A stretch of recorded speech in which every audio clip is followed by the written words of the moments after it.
How's it going? There was an AQ Worlds update this weekend. Surprise, surprise. That happens most every weekend. So let's go for everything that was added in the update. Okay, a rare item was added to the game. A single one, very easy to get. Well, it was easy for me. I think I got it first drop, so very lucky. The Necro Mech here drops it in the Tech Fortress map. That is a rare item, so make sure you pick that up. Sepulture 1000 Blade is what you're looking for. Looks like this. Rare tag. Yeah, so no one knows it showed up here. All right, and that's what it looks like in character, kind of small. Yeah, so just a rare to collect. They did not add the Sunday rare. I don't know if there was supposed to be one. Let me check. So according to the design notes, it said on Sunday the Ham Solo in Chewy Barca gift pet from Zorb in back in Zorb Place through June 6th. So this pet was already available in the game through clicking on other people that had it, right? So I'm not sure if that's actually there or not.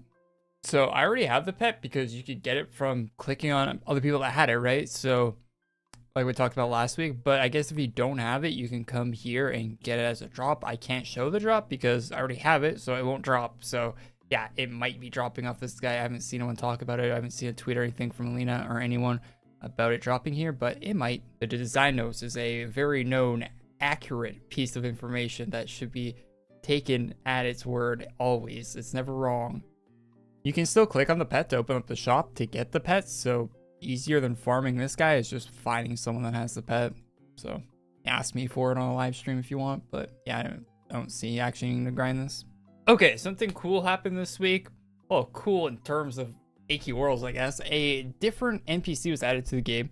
It's Quibble's cousin. Well, there's actually an official lore bit if you want to read about it on the design notes. I'm not going to go through that right now, but yeah, kind of like a little paragraph about the character lore, but it's a new character, so that's neat. The new character is just, I think, in there. So it's Quiddy, or yeah, Quiddy, however you say that, whatever, coin tosser. Now, a lot like Quibble, except he has just smaller shops, it would seem. I guess that's like his kind of, this guy, his grift is smaller shops. So this one has the Neoni cyber suit tech wear. So color, both these are color custom. Good armors. I bought one of the armors. I bought the glowing one. Yeah, and then you got a couple weapons with here. Katanas, single and dual wield. There, these look good too, and they're also color custom with different glow effects and such. Very nice. A few different helmets in here. Pretty cool. You can tell Lay made all this stuff. I've been wearing that helmet already. Yeah, it's just good stuff in the shop here.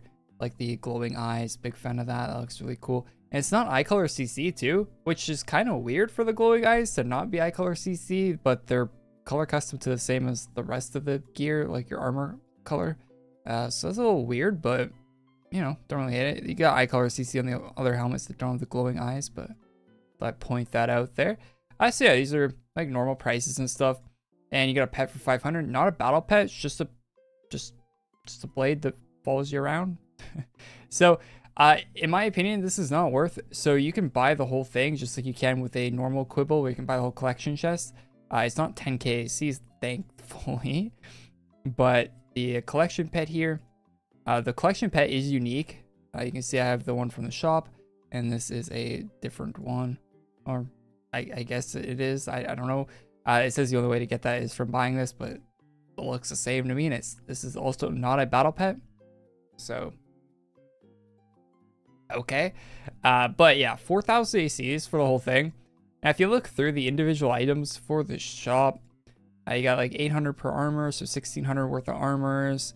You got another 1,600 there for the swords. If you want all the swords, you probably don't want both the single wields and both the duals. You probably want like one of, yeah, maybe you do. I don't know yet.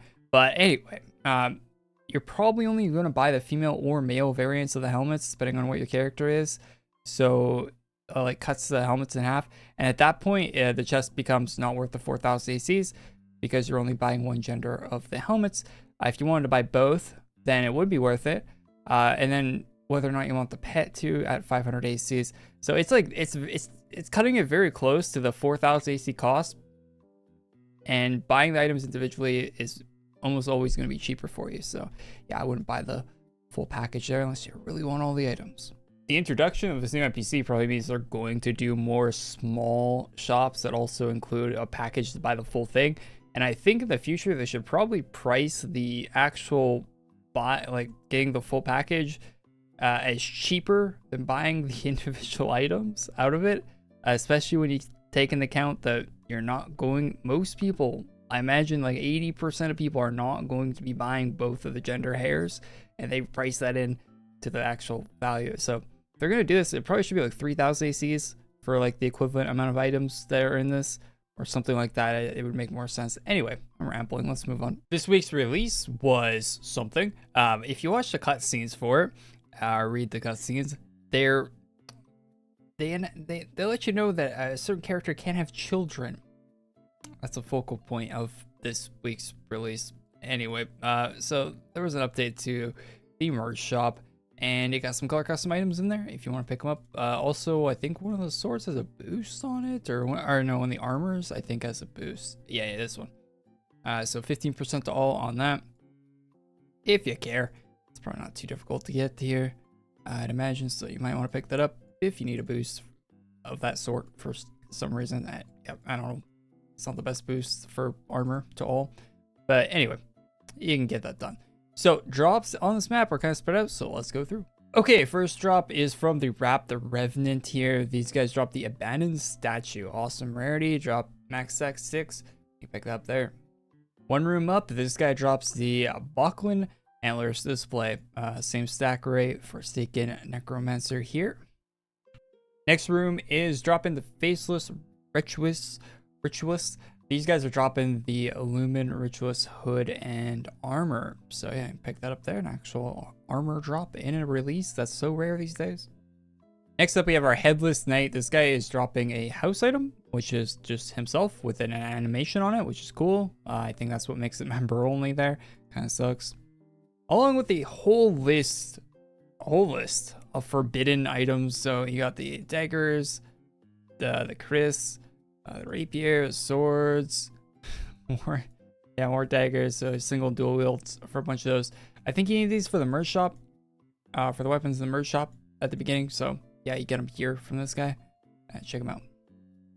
I might be missing a drop or two from the release, but I think there's some drops that aren't dropping yet for some reason, or maybe they're for next week and they mixed it up or something. I don't know.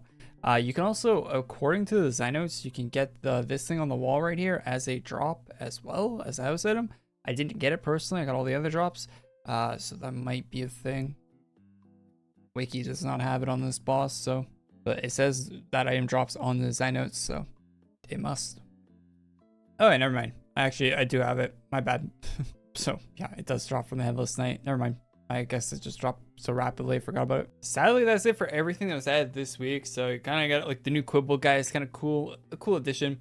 Next week is the finale for this main quest we've been doing for a little bit. It says, true love never dies, but some truths should stay buried for good. And that's the text it has for the May 23rd update called Light, Love, and Loyalty. So that's next week. Should be a boss fight and some items with that. So should be better than this week, hopefully. Anyway, leave a like on the video if you liked it. Subscribe to the channel. Thanks to all the channel members for supporting the channel like that. Really appreciate it. And I'll see you in the next one. Peace.